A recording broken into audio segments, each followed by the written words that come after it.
25%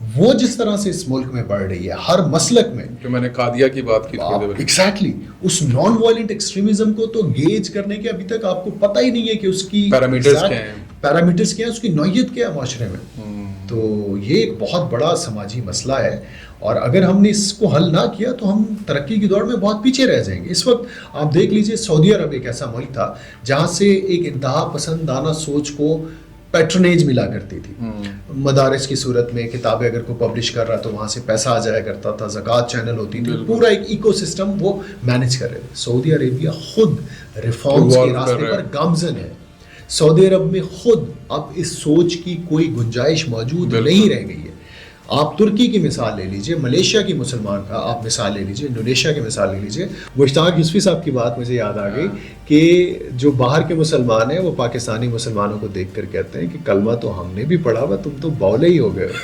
تو یہ جو چیزیں ہیں یہ ہمیں تھوڑا سا دیکھنا پڑے گا کہ دنیا کے ساتھ اگر قدم سے قدم ملا کر چلنا ہے, ہمیں جو اسلام کا ایک معتدل جو چہرہ ہے وہ اپنانا ہوگا اور دنیا کے سامنے پیش کرنا. اچھا سر, ایک لاسٹ ہم اس پہ کرتے ہیں. مجھے میں کل بیٹھا, I was just thinking about our podcast کہ ہم نے بات کرنی ہے.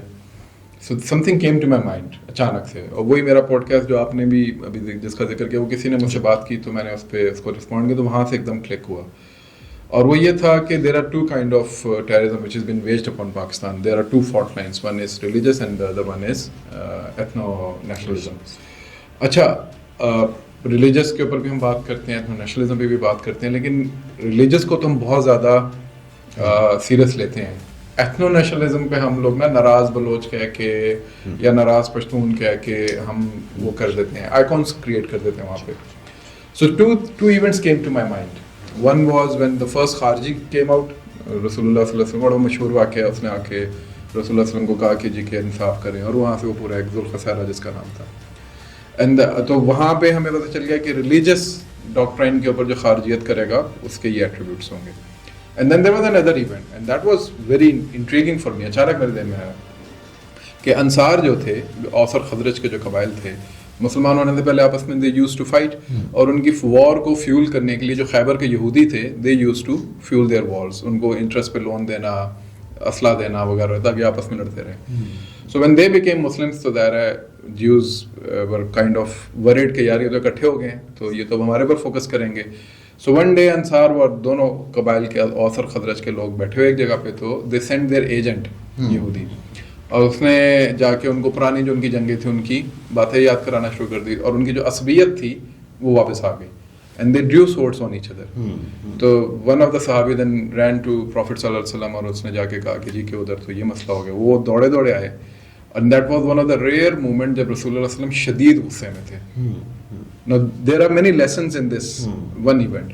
اور انہوں نے آ کے کہا کہ میرے ہوتے ہوئے جاہلیت کی پکار, اگنورنس کی پکار, اور اس کے بعد پھر ساروں نے مطلب یعنی اس سے وڈرو کیا. سو جیوز کا کردار کہ اس فالٹ لائن کو ہمیشہ ایکسٹرنل ایلیمنٹ آ کے استعمال کرے گا.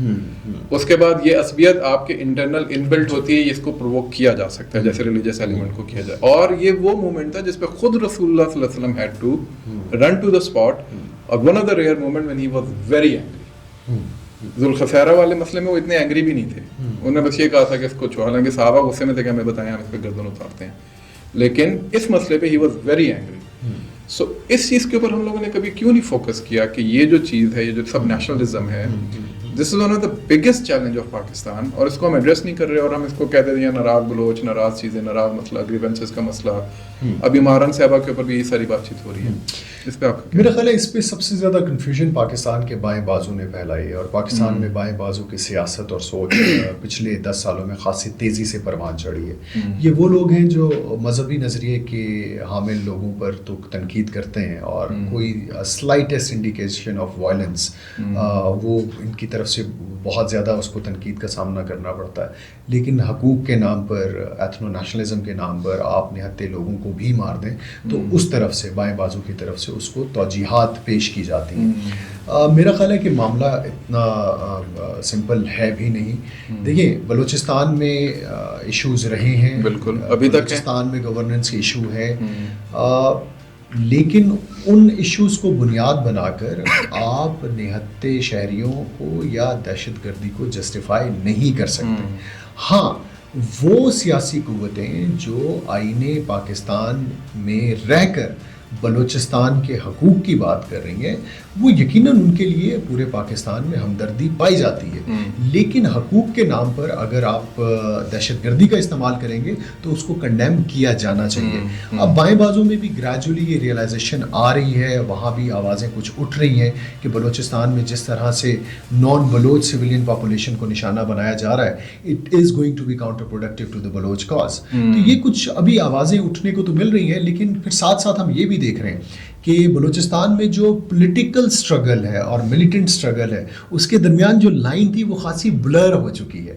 ایک وقت تھا کہ جب ان کے درمیان ایک بہت بڑی بائیفرکیشن ہوتی تھی, جو ملیٹنٹس ہیں اور جو پولیٹیشینز ہیں ان کا طریقہ اب نہیں ہے. اب میرا خیال ہے کہ مہرنگ بلوچ کے حوالے سے شروع میں یہ توقع کی جا رہی تھی کہ وہ شاید ایک سیاسی جدوجہد کے ذریعے بلوچستان کے حقوق کی بات کر رہی ہیں, لیکن جو ابھی ٹرین انسیڈنٹ ہوا اور اس معاملے کو لے کے جو کنفیوژن پیدا کرنے کی کوشش کی گئی بلوچ یکجہتی کونسل کی طرف سے, میرا خیال ہے یہ جو تمام کاؤنٹر نیریٹو کی جو کوششیں ہیں یہ ان کو نقصان پہنچاتی ہیں کیونکہ سوسائٹی مزید کنفیوز ہو جاتی ہے. یہی بات ہم نے پشتون تحفظ موومنٹ کے حوالے سے ہی آپ کی جو پچھلی پوڈ کاسٹ ہے اس میں کی تھی کہ you have to take a clear stance کہ دہشت گردی کے معاملے پر آپ کہاں کھڑے ہوئے ہیں.